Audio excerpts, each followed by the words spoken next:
Okay, I'm kind of worried about this vlog, mainly because I don't think it's gonna be that entertaining.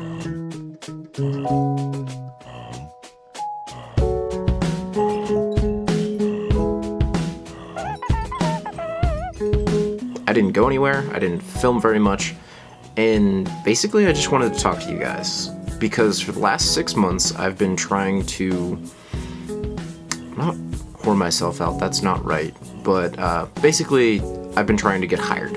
Again, I had a job for 4 years and I got laid off 6 months ago, thereabout, right at the end of August.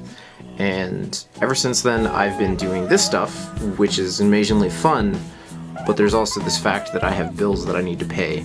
So basically, this vlog is just the frustrations that I've had with trying to find a job, as well as the high points and very low points of finding a job. I guess I could say that I'm not typical in that I graduated college and immediately was hired almost 3 months after I was graduated, which is great. That might be more typical. I guarantee there's definitely people that plan their life better and had a job coming out of school, and that's not me.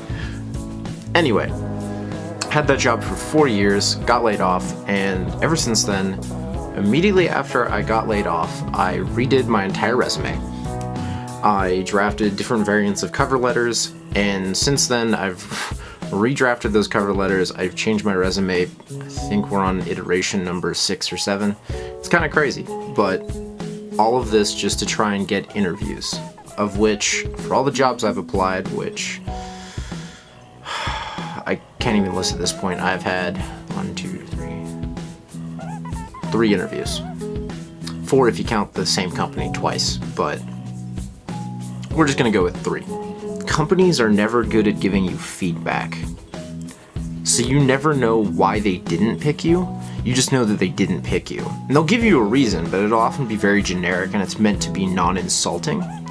But unfortunately, it doesn't help you advance any of the ideas that you have for oh, well, I do this really well, or maybe I need to do this better, but you don't know where you should try and start to improve your skills, and it's kind of like a lot of spinning your wheels. So you get your interview, you go in, and you have this issue now. You will probably wind up waiting a week, and I want to say up until, some companies, if they're large enough, a month. Depends on how many applicants they have to interview, as well as a bunch of different factors. But in the long and short of it, you're going to wind up waiting a large amount of time to hear whether or not you got it or you didn't get it. And that can be the hard part, especially when you wind up waiting 3 or more weeks just to hear back from them, no, sorry. Especially if you went into the second interview and you felt so good about it, you felt your chances were super high, and I guess it kind of just goes to show you that nothing's ever a guarantee unless it's in writing. This kind of mirrors my own experiences with the last 6 months.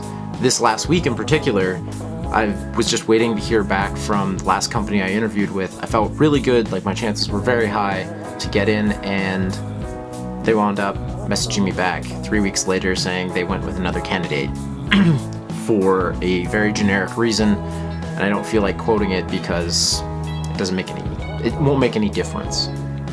Anyway, I had this great plan for this vlog, and it's going to shit.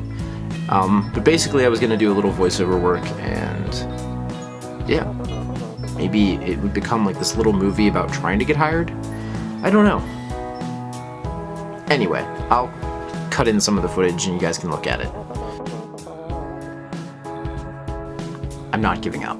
I can't give up, because if I were to give up, that means I would fail, and I don't want to fail. So I'm going to keep pushing on, and I'm going to find a job, just like I'm going to keep doing this vlog, one day at a time.